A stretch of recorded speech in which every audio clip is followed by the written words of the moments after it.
Study IQ IAS, अब तैयारी हुई अफोर्डेबल।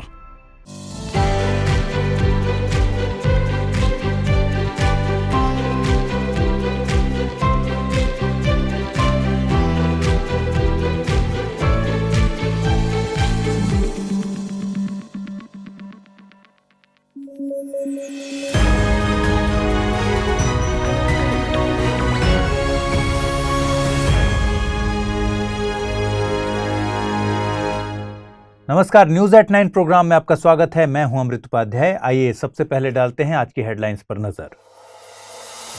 चीन के ऋण जाल में फंसा लाओस, इंफ्रास्ट्रक्चर प्रोजेक्ट के लिए लिया है बड़ा लोन। चीन के ऋण जाल में फंसे हैं कई देश।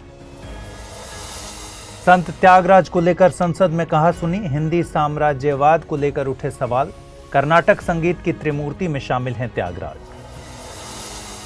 और संयुक्त राष्ट्र के प्रतिबंध लगाने वाली व्यवस्था पर भारत का तीखा प्रहार, सुरक्षा परिषद पर पक्षपात का आरोप। आतंकी सूची में शामिल हैं कई संगठन।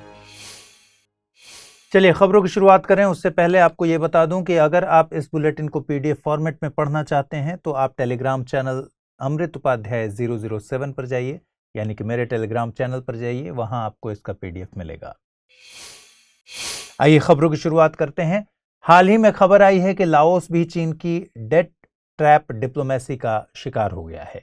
दक्षिण पूर्वी एशियाई देश लाओस डिफॉल्ट होने के कगार पर खड़ा हो गया है।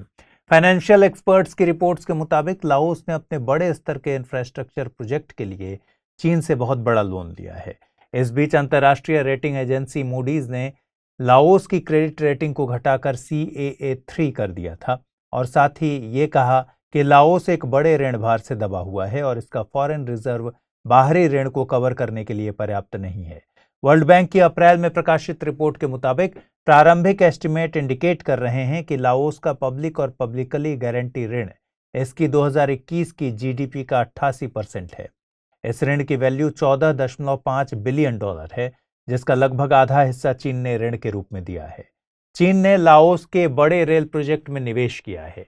418 किलोमीटर लंबे लाओस चीन रेलवे प्रोजेक्ट में बीजिंग रेलवे ग्रुप और 2 अन्य चीनी कंपनियों का 70% शेयर है।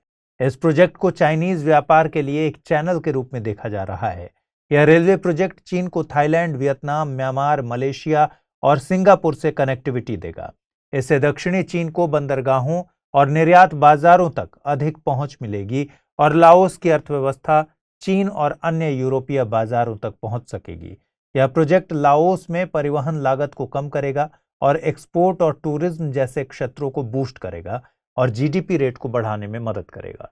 डेट ट्रैप डिप्लोमेसी एक अंतर्राष्ट्रीय वित्तीय संबंध है जहां ऋण देने वाला देश राजनीतिक और आर्थिक दोहन के लिए उधार लेने वाले देश को ऋण देता है। जब ऋण लेने वाला देश ऋण वापस नहीं कर पाता तो ऋण देने वाला देश अपने भू राजनीतिक उद्देश्यों को पूरा करता है।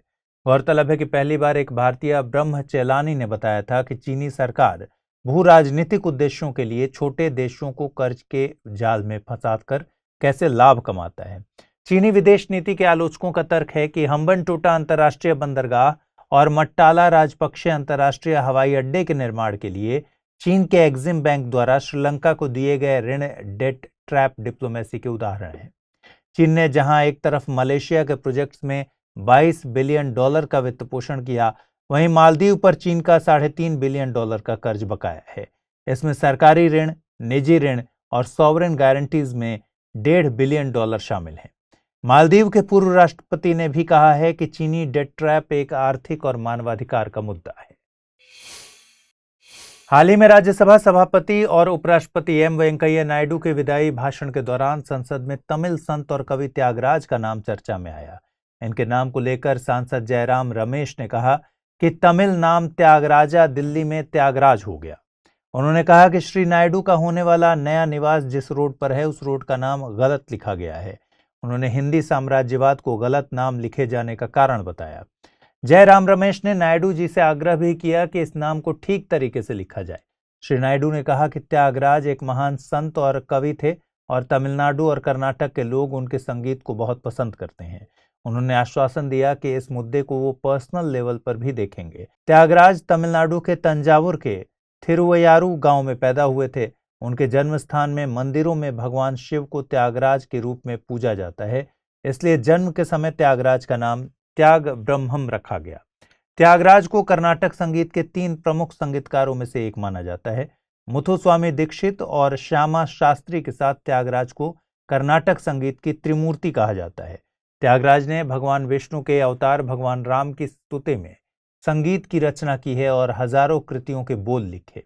उन्हें संगीत संबंधी नवाचारों का निर्माण करने के लिए जाना जाता है। एक भारतीय दार्शनिक और कवि शुद्धानंद भारती ने त्यागराज को राम नाम का मंदिर कहा है। उन्होंने कहा कि त्यागराज गति में मीरा, भक्ति में कबीर, संगीत में पुरंदरदास और दृष्टि में नम्मलवार हैं। इनको राम कोकिलम भी कहा जाता है। उन्होंने करीब 600 कृतियों की रचना करने के अलावा तेलुगु में 2 नाटक प्रहलाद भक्ति विजय और नौका चरितम भी लिखा। प्रहलाद भक्ति विजय जहां 5 दृश्यों में 45 कृतियों का नाटक है, वहीं नौका चरितम एकांकी है और इसमें 21 कृतियां हैं। पंचरत्न कृति को उनकी सर्वश्रेष्ठ रचना कहा जाता है। हाल ही में संयुक्त राष्ट्र की प्रतिबंध लगाने वाली व्यवस्था पर भारत ने तीखा प्रहार किया है। भारत ने कहा कि प्रतिबंध व्यवस्था अपने सबसे निचले स्तर पर पहुंच गई है। भारत ने चीन, पाकिस्तान, अफगानिस्तान और संयुक्त राष्ट्र सचिवालय पर आतंकवाद के मुद्दे पर सेलेक्टिविटी और डबल स्टैंडर्ड के व्यवहार का आरोप लगाते हुए निशाना साधा। दरअसल हाल ही में सुरक्षा परिषद में आतंकवादी गतिविधियों के कारण अंतर्राष्ट्रीय शांति और सुरक्षा के लिए खतरा विषय पर सत्र आयोजित हुआ था। सत्र में भारत की संयुक्त राष्ट्र दूत रुचिरा कंबोज ने चीन के द्वारा आतंकवादियों की लिस्टिंग पर रोक लगाने के फैसले पर आपत्ति जताई। पाकिस्तान द्वारा आतंकी गतिविधियों के ग्लोरिफिकेशन को लेकर भारत ने आलोचना की। साथ ही काबुल में एक गुरुद्वारे पर हमलों के पीछे ISIL, खोरासन सहित आतंकवादी समूहों को आश्रय प्रदान करने के लिए अफगानिस्तान के तालिबान शासन की भी निंदा की। विशेष रूप से भारत ने आतंकवाद पर संयुक्त राष्ट्र महासचिव की रिपोर्ट की निंदा की। रिपोर्ट में मध्य और दक्षिण एशिया में खतरों पर केवल ISIL के का जिक्र किया गया था। भारत को टारगेट करने वाले अन्य आतंकवादी समूहों का रिपोर्ट में कोई भी जिक्र नहीं था। संयुक्त राष्ट्र सुरक्षा परिषद ने लश्कर-ए-तैयबा और जैश-ए-मोहम्मद जैसे ग्रुप को सूचीबद्ध किया हुआ है। भारत की ओर से कहा गया कि लश्कर-ए-तैयबा और जैश-ए-मोहम्मद जैसे संगठनों के बीच का संबंध भारतीय क्षेत्र की शांति और स्थिरता के लिए सीधा खतरा है। भारत ने आपत्ति जताई कि UNSC द्वारा लिस्टेड होने के बावजूद दाऊद इब्राहिम के द्वारा चलाए जा रहे अपराध सिंडिकेट को एक पड़ोसी देश में संरक्षण मिल रहा है। भारत ने अलकायदा और इस्लामिक स्टेट ISIL के खिलाफ UNSC की प्रतिबंध व्यवस्था पर गहरी निराशा जताई है। इस व्यवस्था को पहली बार 1990 के दशक के अंत में लागू किया गया था, पर इस व्यवस्था के तहत भारत आतंकवादियों की सूची में कई आतंकवादियों को जोड़ने में असफल रहा है। भारत को चीन द्वारा लगाए गए अवरोधों और तकनीकी रोक का सामना करना पड़ रहा है। भारतीय राजदूत ने घोषणा की कि भारत 28 से 29 अक्टूबर को दिल्ली और मुंबई में UNSC की आतंकवाद रोधी समिति की एक विशेष बैठक की मेजबानी करेगा। इसमें साइबर अपराध जैसी तकनीकी आतंकवादी चुनौतियों और क्रिप्टो वॉलेट के माध्यम से आतंकवाद की फाइनेंसिंग पर चर्चा होगी। अमेरिकी प्रतिनिधि सभा द्वारा भारत से संबंधित कात्सा प्रतिबंधों में छूट देने से संबंधित वोटिंग चर्चा में है। इस वोटिंग को असैन्य परमाणु समझौते के बाद से अभी तक का सबसे महत्वपूर्ण मामला माना जा रहा है।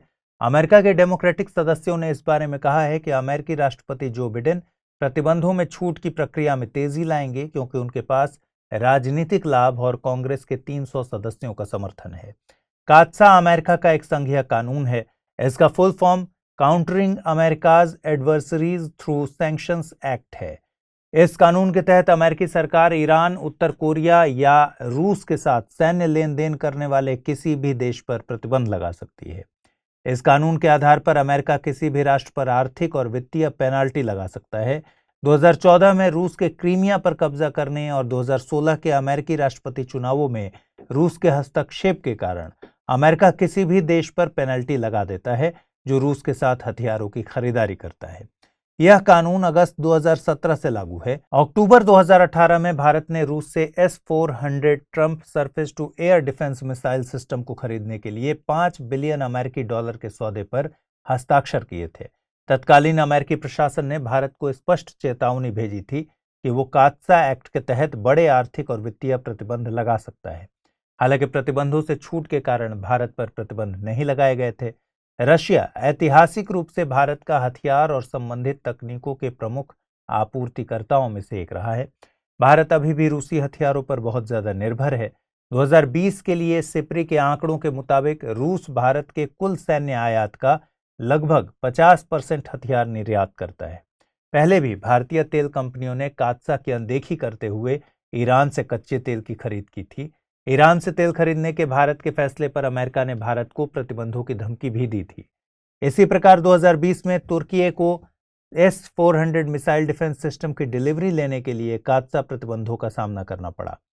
पड़ोसी देशों के साथ तनावपूर्ण स्थिति को देखते हुए भारत को कात्सा से छूट की आवश्यकता है। इससे भारत दक्षिण एशिया में एक वैकल्पिक शक्ति केंद्र के रूप में उभर सकेगा और भू राजनीतिक शक्ति संतुलन स्थापित कर सकेगा। आइए अब जल्दी से देखते हैं आज के बुलेटिन पर आधारित सवाल क्या बनते हैं। पहला सवाल है, कात्सा के अंतर्गत अमेरिका निम्न में से किन देशों के साथ महत्वपूर्ण लेन देन करने पर प्रतिबंध नहीं लगाता है? उत्तर कोरिया, रूस, ईरान या फिर अफगानिस्तान। अगला सवाल है, निम्न रचनाओं पर ध्यान दें। प्रहलाद भक्ति विजय, नौकाचरितम, पंचरत्न कृति। इनमें से त्यागराज की रचनाएं कौन सी हैं? 1 और 2, 2 और 3, केवल 3 या फिर 1, 2 और 3। तो उम्मीद है आपको study IQ IAS Hindi channel पर चल रहे इस कार्यक्रम को देखकर जरूर फायदा हो रहा होगा। अगर आपको ये प्रोग्राम अच्छा लग रहा हो तो आप अपने दोस्तों के साथ इसे जरूर शेयर कीजिए।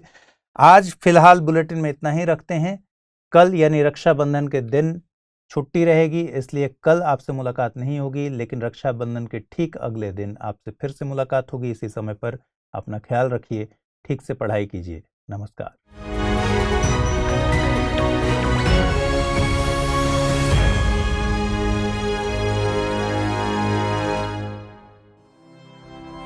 स्टडी IQ IAS अब तैयारी हुई अफोर्डेबल।